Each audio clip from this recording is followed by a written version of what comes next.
Okay, everybody, welcome back to the Pat Flynn Show here once again, with a legendary strength coach, Dan John, for our weekly conversation and Q&A. So we will do some live Q&A. We are live streaming. I also have questions sent in, a lot of questions, a lot of good questions, actually, we're going Dan.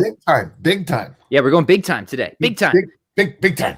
Big time. And I did promise the gentle listeners and watchers some potential giveaways. So we've got some awesome Dan John goodies. Some Dan John sent me a warehouse of DVDs. So I'll never be able to get rid of all of them. So just do us a favor, like, comment, subscribe, send in a question, send in a comment. Take this crap, please. We will pick, and I want to be fair, because I know not everybody can make the live streams. If you send in stuff through email or we have a forum out there for people who want to ask questions. I'll pick winners from different places. So we want to thank you guys for supporting the show. It's good to be here. Dan, how has your past week been? What has been going on training-wise? Training-wise, really, really good sessions in Olympic lifting. I've nailed some real nice lifts. My technique and mobility, flexibility are coming around. My tempo is not bad, and it's good. My body weight is in a really good place. I'm very proud of it. I saw a 4 this morning in my weigh-in, 224. So that's a good sign for me. When is the meet again? Remind me. May 15th. Then I basically have to weigh 224, but I still want to cut more just for my own long-term health. I mean, make sure that Leo and Danny and Josephine have a grandfather for a little bit longer. Yeah. Now is the current Easy Strength. Let me try and get the title right. Easy Strength for Fat Loss with Olympic Lifting. That's the current Dan John protocol. Is that something you think you're going to stick with once the meet is over, or are you going to modify it a little bit? No. I've been invited to another weightlifting meet right after, so we'll see. But generally what I do is I've been following the Tommy Kono model. So that means you get an Olympic lifting meet invitation, you mark it on the calendar, you start Olympic lifting. The Monday after the meet's over, you do hypertrophy bodybuilding until you get another meet, and then you shift back to Olympic lifting. And I mean, someone's going to say, "Well, that's not what the Bulgarians do," and I'll be like, "Okay, yeah, you're right," but not a lot of Bulgarians are almost 64 and grandfathers, on their Olympic team. Mm-hmm. In fact, you can probably, I'm safe to say that I doubt in the A sessions at this year's Olympics, there'll be anybody in their late 60s, mid 60s, Olympic lifting for their country. Yeah. Good for you, Dan. That's super cool. Yeah. Just saying that they're not. So sometimes you have to be a little careful, and I don't know how much you have to deal with it, Pat, but you'll get those idiotic things. Well, Mr. Olympia said that he does 5 sets of 8. Okay. That's true. But there's a slight difference between you and the guy preparing for the Mr. Olympia. PEDs, a whole bunch of letters. I mean, we'll go for letters for a long time. So here's a question. You're competing. When I was younger, I didn't give a damn. Number one, then of surgery, and it's not. I mean, I just had so many of them, and I've tried so hard to be an elite athlete, and things happen, and things break, and things move in the wrong place, and so fear. And number two. With some of the issues I have, getting the mobility and the flexibility to where they need to be, so let's work with it. And I think, that's a pretty good lesson right there. You tend to start to work with reality a lot better than you do, say, if a 16-year-old says, I want to play in the NFL, I want to play in the NBA and Major League Baseball and win a Nobel Prize and, fly to the moon. You kind of got to go, I don't want to squash on your dreams. But when you're my age, if I say any of those things, you just kind of have to put your arm around me and say, yeah, sure. Okay, sorry. And that's nice. It's kind of refreshing. The thing I've noticed the most is that what I consider, I have to be a lot more considerate of what the load is today. So if I say on Monday that tomorrow is a medium or heavy day, medium or heavy could change in 24 hours. Like, we have a, with Leo being born and some other things in my life going on and this and that, we'll just say this and that, leave it at that. And, I sit back and go, okay, I can't spend 3.5 hours mentally preparing to do this workout. I've got 3 seconds and, Right. Look at the bar overhead. The one thing I have picked up is that I don't recover from squatting anymore at all. So It just doesn't happen. So I get my squatting with the squat snatch and the squat clean and hope for the best. And, you know, if I get buried under a clean, well, then I'll go plan B. Right. Yeah. Do you think, and I think we talked about this a little bit with Jim last time, or maybe the time before, how important do you think it is for people to have that external goal outside of the gym, like a competition or something like that? And this is something I've been reflecting on because, you know, I competed a fair amount in college with martial arts, but for the most part since then, I mean, I've had big goals in life, right? But most of them have been not fitness related since college, right? Or not athletically related, you know, writing goals, business goals, stuff like that. And I've been thinking, but yet I've had no issue being consistent in my training and working out. So it's all kind of been internal. I haven't had the sort of extrinsic or external motivating factor. But at the same time, I think, well, maybe I'm missing something here. Maybe I should go sign up for a meet or something like that. And not because I need to win or take first place, but just to have something else like that. What are your thoughts on having something like that? That's why in my world, I find it very comfortable. So performance is when someone says your name and you step up. A fitness goal, like I'm going to climb a mountain, I'm going to do a 100-mile bike ride. And by the way, you can also do a century in an organized setting, but you could also just say, you know, 2 Saturdays from now and ride 100 miles. Well, 2 Saturdays comes and goes, but you have the lawnmower breaks down, so you don't go. That's a fitness task. I think it helps to have, I think those kinds of goals, I'm going to do this, helps a lot. One of the things I pick up, you know, I'm not a psychopath, but I do like to read before and after stories. Instagram has a lot of them. You pick them up here and there. Usually it's celebrities. And to be honest with you, gentle listener, I got bad news for you. Any celebrity can look good because they can hire enough people to take over their free will. So if I had my own personal cook, I had an assistant who basically kept grabbing my hand away from food and drink, it'd be a little bit easier. Had a personal trainer come over to my house. And they just tell me what to do. Right. It's miles easier. But I got to say this, respect. It's still, you know, like I can't remember the guy's name. He was on Parks and Rec and he did Galaxies. Oh, Chris Pratt. Yeah, he lost a good amount of weight. He looked good. Yeah, I mean, he did a thing on the Ellen show, and he talked about how hard it was, and so I got great respect. I am saying though, you know, if you have someone like there is that one family that, you know, they hire people to Photoshop every single picture they make. You know, if you've got a full-time Photoshop editor, you got a full-time makeup person, and they're called fluffers, which I think is hilarious. Must be nice. You have a cook, you have a dietitian, you know, you have this whole battery. It gives you, it allows you a little bit more options where, you know, Patrick, you got the 4 kids, you got kids who vomit in the kitchen, you got dog who, you know, poops, you know, where he shouldn't. That stuff, stuff gets in the way. Laundry, you know, stuff, life gets in the way. So I love before and afters, and I think there's great value, gentle listener, in you posting. And I like it when you do it publicly, but I understand it when you just send it to 1 or 2 people. But, you know, if you decide that, you know, 2021 is your year, I think you got to post, you got to kind of unzip the jacket a little bit, you know, and say, this is who I am. I did that with the velocity diet, and testosterone said that was the largest red form they've ever had. I don't know if it's changed now.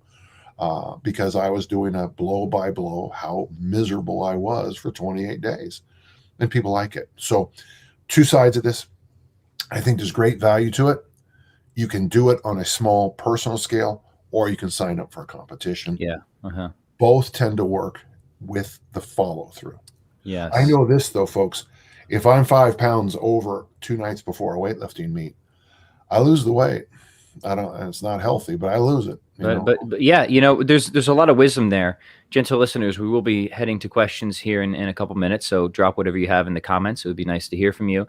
But I'm a big fan of having some degree when it comes to fitness, some degree of, call it skin in the game or neck on the line. And one way you can do that is by having something to money. It could be these, for me, like if I want to do something, with some of my goals, I had kind of like upon you because I got it done, but I don't think I would have got it done without that I call it just a criteria of it doesn't matter. Like I know like nobody gives a crap about my songs. Like how do you get a good night's sleep and give you the energy that you're desiring? So I would be careful about pushing your intensity so much in your workouts that you get more stressed, that you then start to slide more on the nutrition side. I think that is just something to be aware of. So like you kind of feel it. Like I know those days when I'm like, oh yeah, those potato chips are sounding really good right now. And also just like, don't keep that stuff in the house. Like your environment matters too. So there's a balance here, but everything Dan said is, I think exactly on point. Plateau is the new PR, and that's fine. And that's good. And the thing I would just tell you, just as an encouragement, is, I was talking to my daughter Kelly last night. We were discussing the when her kids are in first grade, second grade, on their way to second grade, third grade, and she was talking about her memories of that time and how I was training so heavy at those times, and how I was cooking dinner and breakfast for her every day, and she was finally kind of applauding what I did for her during that. But what she forgets is, just a few years before, I wasn't training. We were juggling two babies. So her memory of me, working out in the garage and, coming into these delicious, pots of chicken noodle soup and, my New Orleans cooking and my Irish New Orleans cooking and stuff. We were just discussing it, but she forgot that there was those, in the early 90s when they were babies. You don't hear me talking a lot about those stories. Right. Yeah. Next one comes from gentle listener Sean. And he says, so this will be a coaching question, I suppose. Sean wants to know, what is the best way to get results if you're personal training a client just one session per week with access to a full range of kettlebells? Would you drill the basic techniques first with straight sets or use complexes from the start to keep it interesting? It's I'm about to start personal training after working as a gym instructor for 10 years. Okay. So Dan, what would your advice be if somebody has one session a week with a client with kettlebells? How would you spend that time? Well, I mean, obviously it's going to be fundamentals. The person's responses are going to dictate the complexity. So if you teach them the goblet squat on a Monday and the next Monday they don't remember what a goblet squat is, we'll forget the armor building workout or whatever you want to Pat Flynn's complexes, because you just have to keep beating what a squat is to death, what a press is to death. And here's the funny thing. You're going to have clients who don't remember. It is, I don't know how personal trainers put up with it, but it's like the 1 day a week client who has no memory of what we did last time. When I was training with Epic Fitness, and shout out to my good friends at Epic Fitness, and miss you guys. But Ben Fogel's place, I don't want to say I watched other clients, but I watched some of the trainers reteach the same movement. And I'm like, now in that person's defense, they're not a psychopath like me who defines themselves by these kinds of things. But so I would say until the fundamentals are mastered and remembered, you got to keep things simple. Keep it simple, stupid. Mm-hmm.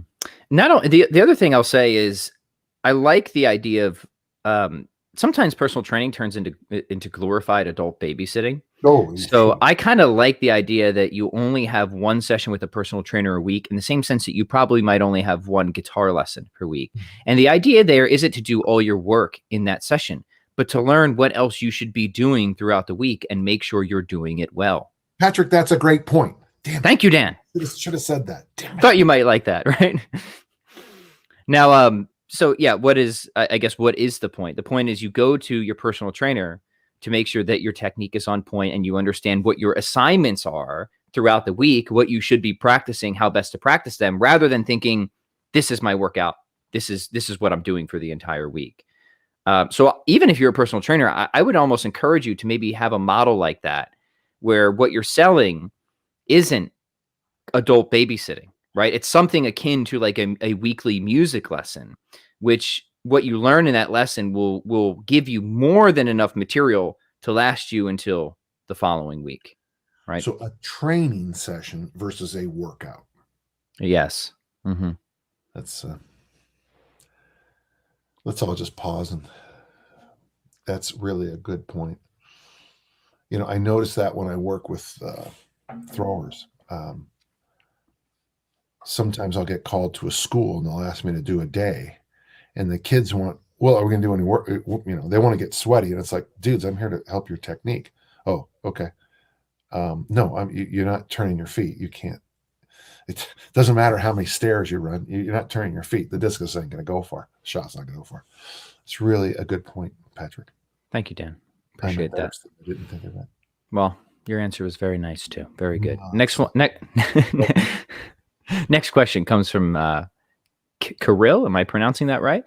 It's a big toe question, and Kirill wants to know this. He says, "I have osteoarthritis in my big toe, and I try to transpose power from it as Dan teaches, and I noticed something good but have problems when I do that, I guess is what he's saying, but have problems because the toe doesn't bend." He's got a follow-up. Have you had clients with similar issues?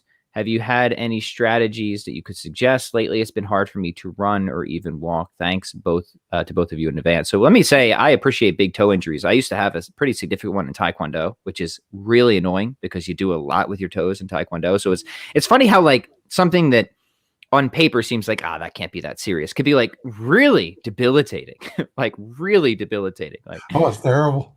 Yeah. Mm-hmm. I always joke about how if you hurt your pinky, the whole world bumps into it. You know, you never notice how much your wrist hits things until you hurt your wrist. Listen, this is medical.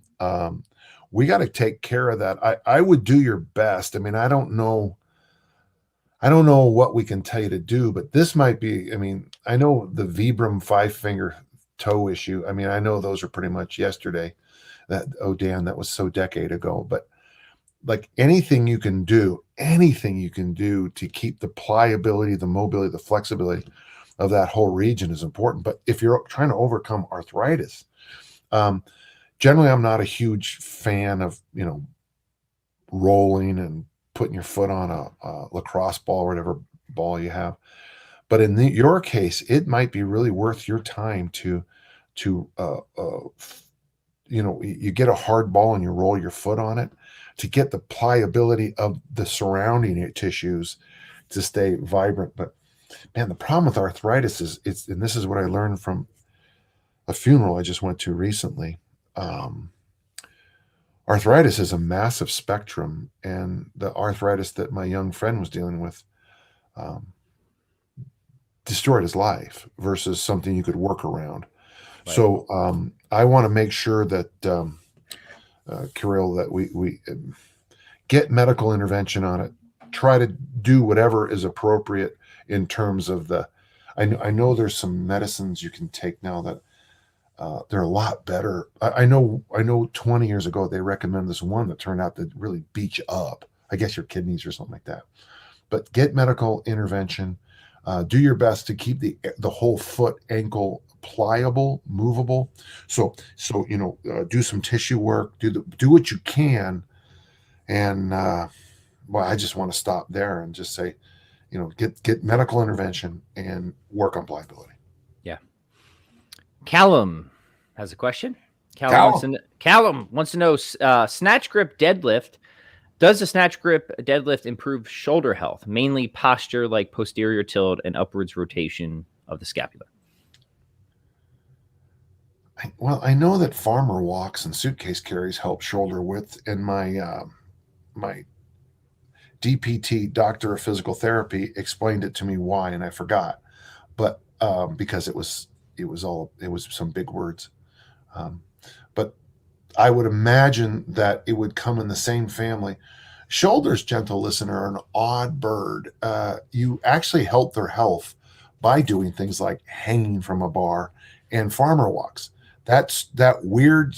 And then some of the exercises that they used to have us do probably didn't do as much as doing suitcase carries and hanging from a bar. That Kauai study with the shoulder issues, where he had his patients just hang. What is it? 92 people did it. One woman dropped out. 91 of the 91 who stuck around went from having to get shoulder surgery to not having to get shoulder surgery. So my point is, the shoulders are a funny creature. What you think helps them probably may or may not, but hanging and anything that's loaded and stretching seems to help. So yeah, I would say Calumet probably does. Next question comes from Elizabeth K, and she says, "This is for you, Dan." Oh, wait, hold on a second. We have a very famous person listening right now. Stephanie Crockett is listening. Holy, I didn't know that we had stars here. First off, we had Chris Pratt, or close enough, and now we have Stephanie Crockett. Stephanie is on. Ladies and gentlemen, one of my favorite people. If you're anywhere near Missouri, look the girl up. She is a great kettlebell trainer and a good friend. Okay. Cheers, Stephanie. Thanks for tuning in. Now back to Elizabeth. Elizabeth says, question for Dan. As a Scot, I was pleased to hear Dan say on a recent podcast what wonderful people we are. Oh, yes. I was reminded of a link that Dan may or may not know about. There was a comic published for many years in Dundee, Scotland called Dandy, which was very popular for decades, and on the front page always featured a character called Desperate Dan, who was from the Wild West and was the strongest man in the world. He could pick up a cow with one hand. His favorite meal was cow pie with the horn sticking out at the top of the pie. What's the name of that again? Do you have Desperate Dan? That's her question. She says, I was wondering if Dan knows about Desperate Dan. He might see some. Not, but he's going to be Googling and buying the. If there's a collection, I will have it in my possession by the end of this before I go do my snatches and clean and jerks. And Elizabeth finishes saying there is some physical similarity, although I don't know if our Dan has to shave with a blowtorch like Desperate Dan does. So there you go, Dan. And what's the young person's name who gave that? Us is Stephanie K from Scotland. Oh, you man. must have. K. Hey, Steph. Can you send an email, Steph, address to Pat, and then Pat, will you send that to me and I'll contact you? Okay. Sounds good. Richard says, hey guys, I have a question. I have two 16s, two 20s, two 24s, 128 and 132 kilogram kettlebell. Yeah. I was thinking of adding another 28 so I could do heavier armor building or just simpler, heavier front squats and double presses. But I was also tempted by getting the beast. Heavy ass swings just look super fun and will add something different to my training. Which would you choose? Thanks so much. Love you guys. We love you too. Swear to God, he asked this question on my podcast. I don't know if it was Richard or not, but I get this question all the time. I have a beast. I was able to get it for almost nothing, so that's why I have the beast. The amount of time I use it is not very often. We certainly do use it, yeah, but not as often. Boy, I don't know, Richard. This as a kettlebell guy, I'm just going to tell you. Do you have a pull-up bar? Do you have a suspension trainer? Because you have a full home gym. I would start looking for other things personally. If you want my opinion, you'd get another 28, but I would rather you get, if you don't have a pull-up bar, if you don't have a dip rack, if you don't have a suspension trainer, if you don't, you know what I'm saying, an app, Pat, I would like you to disagree with me and tell them to buy a bell. But yeah, sometimes I think we get these full kettlebell things, and then there's these other gaps in your training. So that's just me. Okay. No, look, I mean, we talk about generalism here, right? And and we love kettlebells, but I love kettlebells because I think they are a great generalist tool. But I think that and we talked about this before, Dan, I think there's some tools that even if they can only do one thing, they're still worth having. And the ab wheel is a great example. Like, what do you do with an ab wheel? You do ab wheel, and that's it. But it's $10 off Amazon for a decent ab wheel, and it's got enormous utility. So yeah, you probably don't need another kettlebell at this point. It maybe wouldn't hurt to grab, like, either of those sound like fine options. Honestly, it kind of depends on what your goal is. But I would say get an ab wheel. You'll save probably like $150, and you'll probably fill a gap in your training at that point. Mm-hmm. Well, and we're getting heckled by Jeff Hemingway here.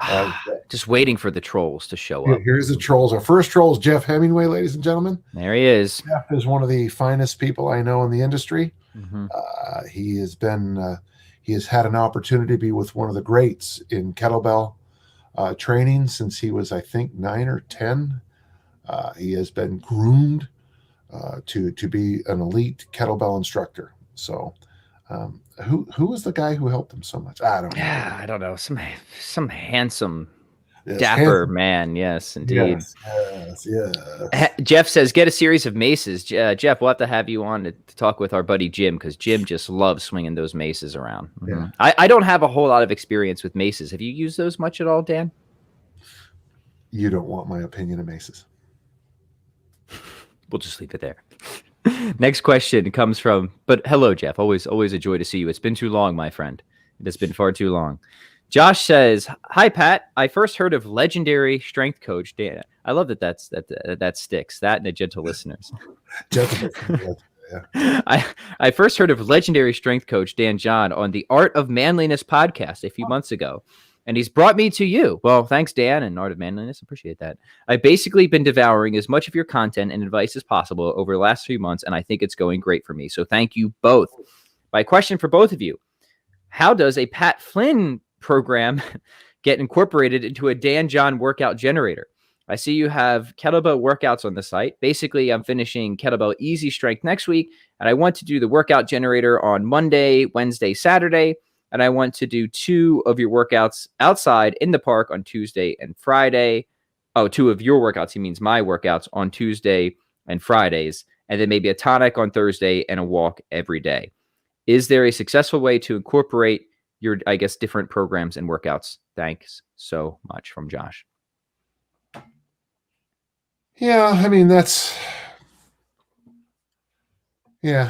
when you mix and match, it's always, that fusion, that great line from How I Met Your Mother, where they go to the Mexican Scottish restaurant that has haggis enchiladas or something like that. Fusion works until it doesn't. I like what you said about the workout generator. Just so you know, I mean, Pat's work is in the downloads on Dan John University, and we can certainly think about getting some of his workouts into the generator. I like the idea. You're just talking to the person who probably knows the least about getting the stuff.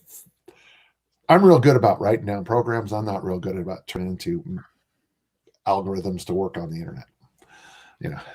Yeah, but that little structure he had didn't seem too bad. So I would actually be curious if you follow that for a couple weeks to hear how it goes. Pat, let's do this. Was it Sean? No. Who was that? Hold on. I have to go back. Josh. Yeah, Josh. Uh-huh. So Josh, tell you what, I'm going to tell you to do that thing I say all the time, but why don't you do it and get back to us and see how it goes? If it's the greatest thing we've ever done, let's do it. Let's rock and roll. Yeah, we always appreciate the feedback from our gentle listeners. Todd says, my 14-year-old is interested in discus and shot. Right up your alley, Dan. His extremely flat feet, effective squatting. Did you know what I have? What do you have? Extremely flat feet. I have no arch at all. How about that? Yeah, when I walk, you can always tell when I walked on around a pool. Okay, well, I think this is the question for you, Dan. He says his son, cannot seem to stay tall. His knees buckle. He complains about his knees and back hurting. Any suggestions? He needs not the back squat. Then he's got to be goblet squatting, overhead squatting. He's got to push those knees apart. If his back and knees are hurting, there's some technical issues going on. There's something more. Todd, you need to send us a video somehow, and we can talk from there. Okay, but the flat feet shouldn't be an issue. I mean, yeah, obviously, because flat feet lead to tighter tighter ankles. Mm-hmm. As I know from personal experience. Tight ankles, and of course everything goes north, so if your ankles are tight, your knees take a beating. If your knees are barking, your hips take a beating. If your hips are barking, your lower back takes a beating. It goes all the way back to the big toe. If you hurt your big toe, everything else screws up all the way up the chain. Goblet squat to overhead squat. Todd, I've got a video on this. Just type in Dan John overhead squat at YouTube, and you'll get like 2 or 3 or 4 videos on how I teach this. Stick with that. I wouldn't mind him just doing a broomstick at 14. Sure. For the overhead squat. In fact, if he does a broomstick overhead squat, that's the position you want to be in the throws anyway. So it's win-win for you. Yeah. Hey, great questions, everyone. Really appreciate it. Please do us a solid, like, comment, subscribe, all that good stuff. And let's see if we can squeeze in one more here, Dan. This one comes from Colm, C-O-L-M. And Colm says, Pat, I'd love to ask yourself and Dan about smart programming for farmers carries. I'm currently doing easy strength for fat loss before I crack into kettlebell 1. I'm on week 5 at the minute, and I have basically just been going as heavy as I can for similar distances depending on how I feel. I want to work it more, but I'm stifled by choice. I'm your typical overthinker. Anyway, thanks for your hard work and great podcasts. Stay cool. Colm. You certainly are, Colm, because if you read any of my work, what do I say about loaded carries? Just do something different every single day, and that's how I program it. There are times where I program it, fairly smart and fairly scientifically, but the bulk of the time it's simply, here, take this, go to the corner, come back. Here, do it twice. Here, I don't believe you should ever repeat the same loaded carry workout. That's not true, but you want to have a lot of variation. Sure. For example, I don't know what loaded carry I'm going to do today before I get out there and finish my snatches and clean and jerks, and then go, okay, today I'll do this. And I know that's not very scientific, but loaded carries are simply loaded carries. Yeah. Beautiful. Yeah. So what are your favorite carrying variations that you throw into the mix? You got the farmer's carry suitcase. Do you do the rack carries much? I don't do the rack carries now because I'm getting ready for the weightlifting meet. So I'm doing a lot of waiter walks to get myself some weird endurance you need at a weightlifting. Yes. Mm-hmm. I'm doing suitcase carries because I'm trying to really build up. Since I'm losing so much weight, I want to make sure my anaconda strength is still around. So right now my variations are very small.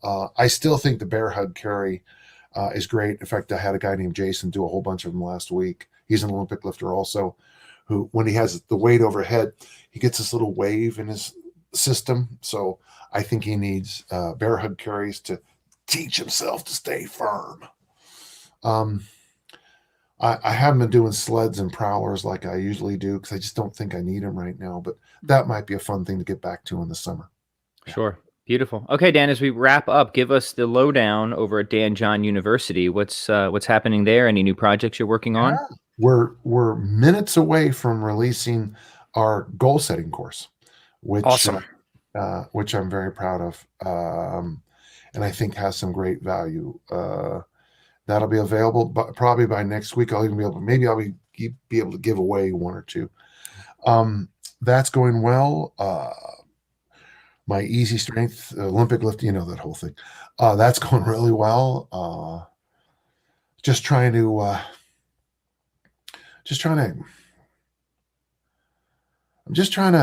stay focused and, stay on track with some things. You might be saying I'm chasing multiple rabbits, trying to lose body fat and weight actually, and increase my strength, but it's going well. Easy strength, it's going well. I've got 2 things on the bottom of my computer right now. I'm working on the book, so here we go. Beautiful. Dan John, always a pleasure. Thank you so much. Thank you. And gentle listeners, do us a solid. Again, if you enjoyed this podcast, consider subscribing, leaving a review, sharing with both of your friends. And Dan John, same time next week. Absolutely. Won't miss it. See you then. All right. Love you, man.